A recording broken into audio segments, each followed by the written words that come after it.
Hello everyone, आज के इस वीडियो में हम पढ़ने वाले हैं रसायन विज्ञान के कुछ बेसिक टॉपिक जो आपके लिए जानना बहुत ही इम्पोर्टेंट है, जो है कि पदार्थ किसे कहते हैं। सबसे पहले हम पदार्थ के बारे में जानेंगे, दूसरा कि परमाणु क्या होता है, अणु क्या होता है, तत्व क्या होता है, मिश्रण क्या होता है और यौगिक क्या होता है।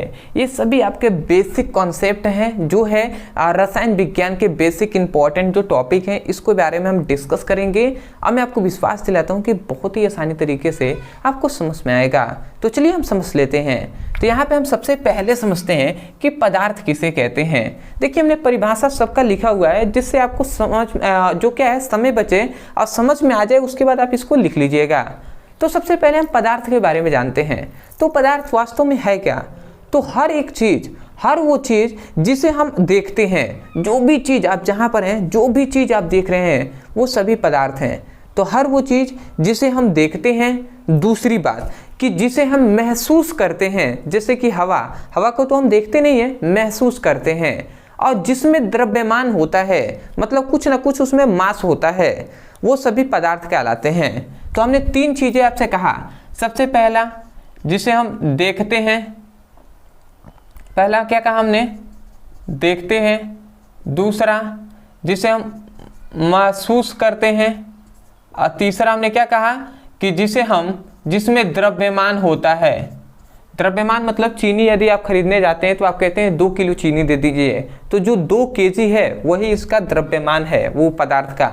तो जिसे हम देखते हैं, हर वो चीज़ जिसे हम देखते हैं, जिसमें द्रव्यमान होता है तथा जिसे हम महसूस करते हैं, पदार्थ कहते हैं। यही आपका डेफिनेशन हो जाएगा। हर वो चीज़ जिसे हम देखते हैं, जिसमें द्रव्यमान होता है तथा जिसे हम महसूस करते हैं, उसे पदार्थ कहते हैं। आशा करते हैं आप समझ गए होंगे। एग्जाम्पल में आप लिख सकते हैं, जैसे हवा हो जाएगा, पानी हो जाएगा, ठीक है, ईंट हो जाएगा, पत्थर हो जाएगा, जो भी चीज़ आप देख रहे हैं वो सभी हो जाएंगे। तो पहला आपको समझ में आ गया।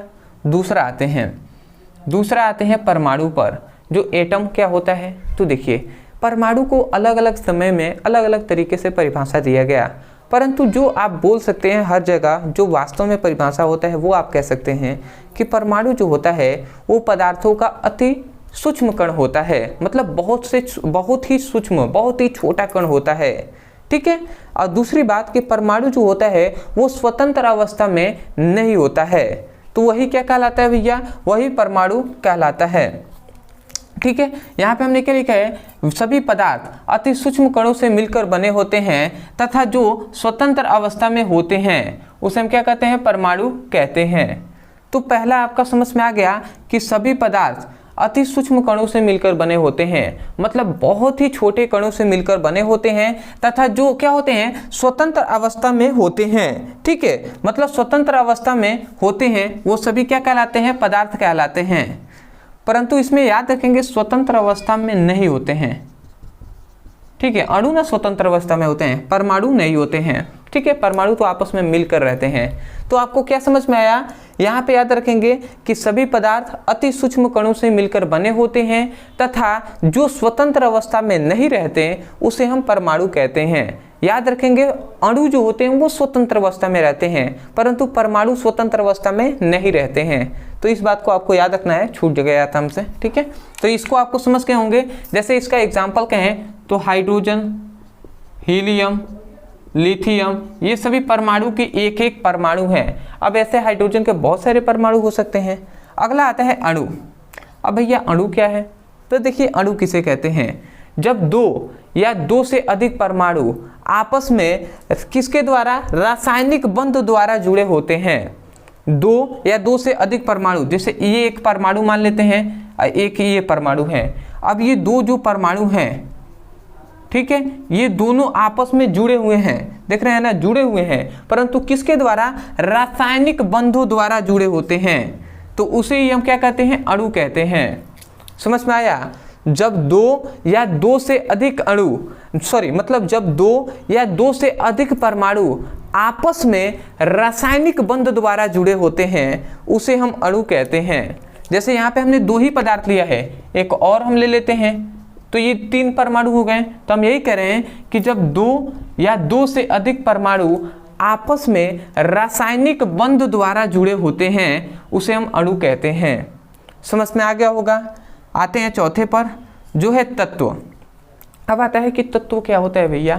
तो देखिए, जब मान लेते हैं एक ये परमाणु है, एक ये परमाणु है और एक ये, अब तीनों का इसका आकार भी एक जैसा है, इनका गुण भी एक जैसा है, जैसा ये व्यवहार करता है वैसा ही ये भी वैसा ही व्यवहार करता है। मतलब यदि हम इसको देखें तो सब चीज़ में ये सभी परमाणु सामान्य हैं। तो जब एक ही जैसे परमाणु आपस में मिलते हैं तो जो पदार्थ बनेगा वो तत्व कहलाएगा। मतलब एक ही प्रकार के परमाणुओं से मिलकर बना जो पदार्थ होगा वही तत्व कहलाता है। ठीक है, तो यही हमने परिभाषा भी लिखा है, एक ही प्रकार के परमाणुओं से मिलकर बना पदार्थ तत्व कहलाता है। जैसे मैं एक आदमी हूँ, ठीक है, मेरे जैसे मैं हूँ वैसा ही एक और है। तो जब सभी हम मिलेंगे और उसके बाद जो बनेगा वो क्या कहलाएगा, तत्व कहलाएगा। इस प्रकार एग्जाम्पल से आप समझ पाएंगे, ठीक है ना। जैसे एक ये पदार्थ है, एक ये मार्कर है, अब जस्ट ये भी, जैसे ये रेड है तो ये भी रेड होता, ये भी रेड होता, और तीनों के साइज, आकार, कलर सब एक जैसे हैं। तो जब ये तीनों मिलेंगे और जो पदार्थ बनेगा वही क्या कहलाएगा, तत्व कहलाएगा। इसी प्रकार इसमें कहा जा रहा है तत्व का कि एक ही प्रकार के परमाणु आपस में मिलते हैं तो जो पदार्थ बनेगा वो तत्व कहलाएगा। तो आशा करते हैं आप समझ गए होंगे। और इसका भी एग्जांपल आप क्या देंगे, हाइड्रोजन, हीलियम, लिथियम, ठीक है, ये सभी बेरिलियम, बोरान, ये सभी हो जाएंगे। अब आप कहेंगे भैया यहाँ पर भी, यहाँ पे दोनों एग्जांपल है। तो देखिए, ये तो तत्व है, हाइड्रोजन एक तत्व है। अब हाइड्रोजन के अंदर बहुत सारे परमाणु होंगे, ठीक है। अब हाइड्रोजन के परमाणु को आपको दर्शाना है तो आप कैसे दर्शाएंगे, हाइड्रोजन लिखकर ही तो दर्शाएंगे ना कि ये हाइड्रोजन के, आपको पता होना चाहिए कि हाँ ये हाइड्रोजन के परमाणु है, ठीक है। ये हाइड्रोजन तत्व है जिसमें हाइड्रोजन के बहुत सारे परमाणु हैं, ठीक है। तो ये आपको याद रखना है। अगला आता है, देखिए इसमें कंफ्यूज है, जब आगे आप पढ़ते जाएंगे तो आपको समझ में आएगा बेसिक, ठीक है। अब आता है इसमें कि मिश्रण किसे कहते हैं। आप ध्यान से समझिएगा मिश्रण को, यदि आपको समझना है तो। देखिए, जब 2 पदार्थ हैं, मान लेते हैं यहाँ पे 2 पदार्थ हैं, या मान लेते हैं 2 से अधिक भी पदार्थ हैं, 3 पदार्थ हैं, तो जब 2 या 2 से अधिक पदार्थ आपस में किसी भी अनुपात में मिलते हैं, किसी भी अनुपात में, जैसे कि आप मान लेते हैं कि चीनी को ले लेते हैं, ध्यान से समझिएगा। मान लेते हैं आपको शरबत बनाना है,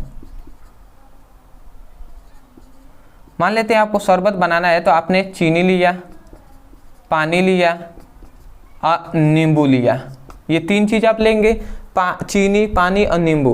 तो जब चीनी, पानी और नींबू को किसी भी अनुपात में मिलाते हैं, मतलब पानी को ऐसा नहीं है कि पानी इतना ही लेना है, पानी भी कितना ले लिया, चीनी भी कितना ले लिया, नींबू भी कितना ले लिया, और जब आप मिक्स कर देंगे तो जो पदार्थ बनेगा वो पदार्थ क्या कहलाएगा, मिश्रण कहलाएगा।